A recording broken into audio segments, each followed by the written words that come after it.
Hello. Earlier in the week I'd seen on Instagram that Kriksis was having an art show in Porthleven. Kriksis also has a YouTube channel and I think her work and colour palette is absolutely lovely. I'll link to her YouTube and social media in the description box down below. Porthleven's not too far from me, so I decided to head down there. These are some of the sights on the walk down to the old Lifeboat House where the art show was being held. It's such a pretty building in a great location and also a lovely day for it.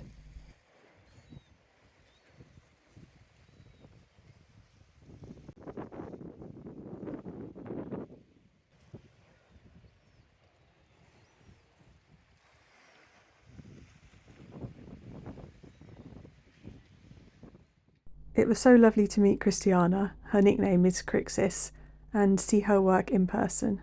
It's absolutely lovely.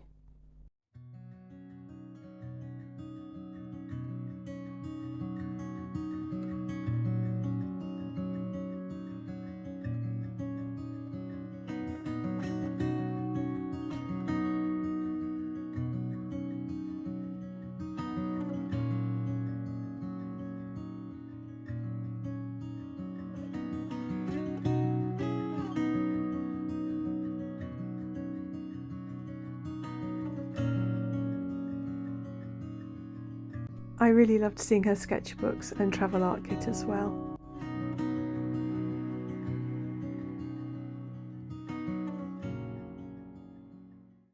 So it was a lovely little trip, and hopefully Christiana and I will meet up and go sketching together later in the summer. I'm back home now and I've got a couple of things to show you. The first is this little pile of goodies which I bought from Christiana. So there's her business card and then some lovely stickers. I did have another one, but I can't for the life of me find it at the moment. So these I've got kind of see-through surrounds. Just really, really cute stickers. She always encourages you to settle down with a nice warm drink when watching one of her videos. And then look at these beautiful little stickers.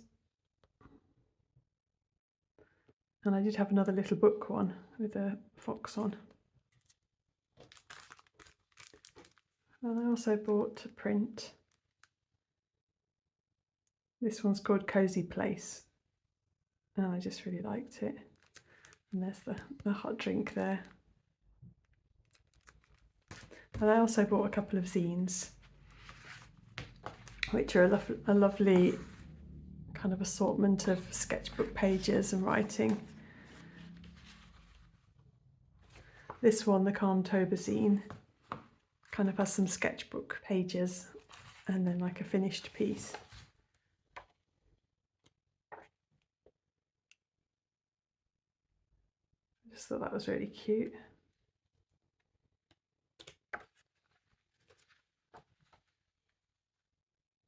I just really like having these insights into how people work and develop their work. And then I got another Calmtober zine from a couple of years ago.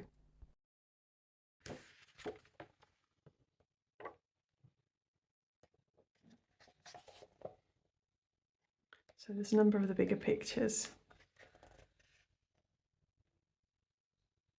Just a lovely colour palette and then there's a couple of fun pages at the end, more about process. Then also when I got home, this book was waiting for me, Kurt Jackson's Sketchbooks.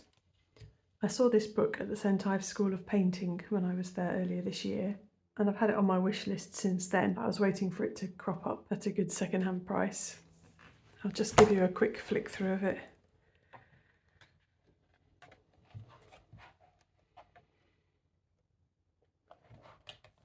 I like as well how this is a mixture of finished pieces and sketchbooks.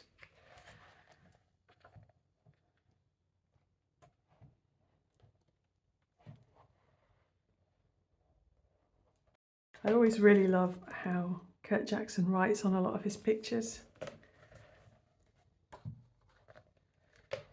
Kind of the little notes.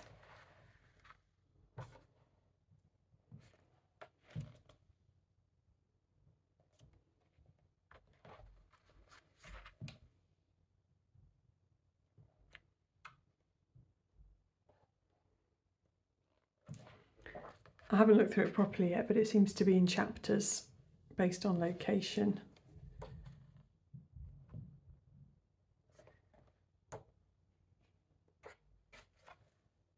Or themes.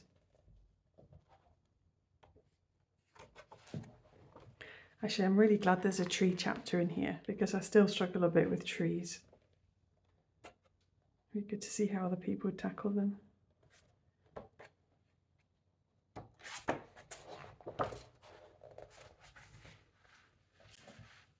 So there's that lovely book. And then you might have seen in my previous videos that I've been doing, I think I called them like Wonky pie chart colour wheels. And I'd received 3 paints in an art subscription box and decided to swatch them out in this way. So here are the 3 original paints and then the colours that they mix in between. So I've shown a few of these in previous videos. And then because it's only watercolour paper on one side, I've had to switch the book over when I get halfway through. So this I did in Glastonbury and showed in a video, quite bright. Primary colours: Quartz, Cobalt Teal, Snillio's Yellow Light, Winsor & Newton Permanent Rose. Then I did a few combinations which weren't primary colours. Then this was my equivalent of a Zorn palette, which is usually kind of ochre red and black. But I don't have a black in my palette, so I substituted it with dark Lutia blue. And got that lovely range of colours. And then 2 more. These are all colours in my palette. I recently added Magello Mission Gold's Viridian, well, it's just a phthalo green, PG7. So I wanted to explore further with this one. And I mixed it with M. Graham's Anthraquinone Blue. And then Daniel Smith's Pyral Scarlet. I've always got it in my palette just in case, but I don't use it an awful lot. But I really like these kind of subtle browns and greens that I got from that mix. This kind of perylene green type colour here. And then the final one in my book, I thought it'd be fun to experiment with buff titanium and get some more pastel-y colours. So I mixed it with Winsor & Newton's Permanent Rose and M. Graham's Anthraquinone Blue.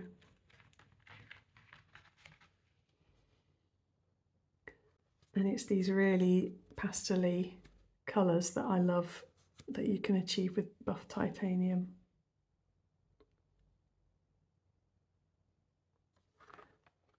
So that was definitely a handy little exercise to do, and I feel like I got to know my paints much better from it.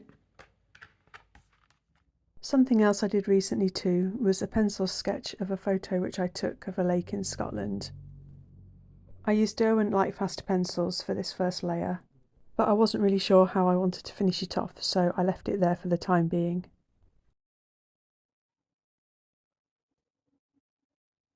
And then the last thing to show you was the finished version of the pencil sketch, which I started earlier. I decided just to play around with adding watercolours over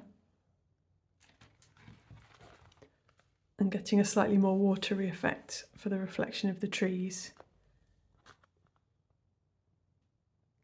I also added some Faber-Castell gelato and Tempera paint sticks just for a bit of opacity. And to add some more white highlights.